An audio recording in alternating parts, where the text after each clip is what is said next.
চোখ পৃথিবীতে সবকিছু দেখতে পায়, কিন্তু চোখের মধ্যে যখন কিছু ঢোকে সেটা কিন্তু দেখতে পায় না। আসসালামু আলাইকুম, যে যেখান থেকে দেখতেছেন আশা করি ভালো আছেন, সুস্থ আছেন। আমিও আলহামদুলিল্লাহ ভালো আছি, সুস্থ আছি। চোখ পৃথিবীতে সবকিছু দেখতে পায়, কিন্তু চোখের মধ্যে যখন কিছু ঢুকে সেটা দেখতে পায় না। ঠিক সেভাবেই মানুষ অন্যের সব রকম দোষ দেখতে পায়, কিন্তু নিজের দোষ কখনোই দেখতে পায় না। সময় বদলে যাবে, কিন্তু আঘাত করা মানুষগুলোর কথা সবসময় মনে থেকে যাবে। কোনো ব্যক্তি সরল মনোভাব কখনোই তার দুর্বলতা নয়, এটি একটি সুন্দর স্বভাব যা একটি সুন্দর মনের পরিচয় বহন করে। তোমাকে সবচেয়ে সুন্দর মানুষে পরিণত করে। দেখতে যেমন হও না কেন, জোর করে কাউকে ধরে রাখার প্রয়োজন নেই।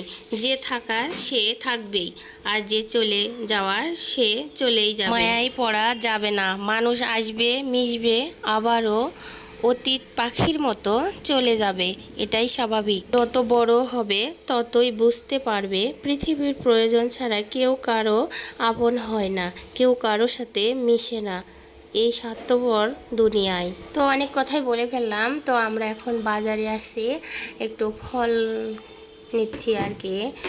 আর ফলের যে দাম, অনেক ফলের দাম, তো যাই হোক খেতে হলে নিতে তো হবে। তো একটু ফল নিলাম, খেজুর নিলাম, এই তো নিয়ে বাসায় চলে আসছি। আর এগুলো আমি ছোট একটি ঝাঁকায় ঢেলে রাখি। এটা আমি ফ্রিজে রাখি, ঠান্ডা হয়, খেতে ভালো লাগে আর কি। তো যাই হোক আমি সব ফলগুলোই ঢেলে ঢেলে নিচ্ছি। আর আমার বাবাটা খাওয়ার জন্য একটু করতেছে, কেটে দিব। কয়দিন ধরে বাসায় কোনো ফলমূল ছিল না আর কি, বাজারে যেতে পারিনি। তো আজকে ফলগুলো কিনেই ফেললাম। তো আর বাসায় কিছু না থাকলে আমার বাবাটা খুব করে, এ কারণে আর কি।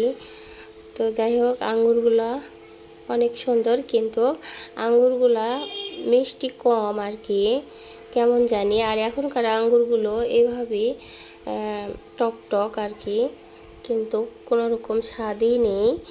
তো সবাই ভালো থাকবেন, সুস্থ থাকবেন, আর সবাই একটু আমার পাশে থাকবেন, সবাই একটু সাপোর্ট করবেন। যে যেখান থেকে দেখতেছেন সবাই একটু কমেন্ট করবেন, ভালো থাকবেন। আর সবাই একটু আমার পাশে থাকলে অবশ্যই আমিও এগিয়ে যেতে পারবো সবার মতো করে আর কি। তো সব ভাইয়ারা আপুরা সবাই একটু পাশে থাকবেন। আল্লাহ হাফেজ।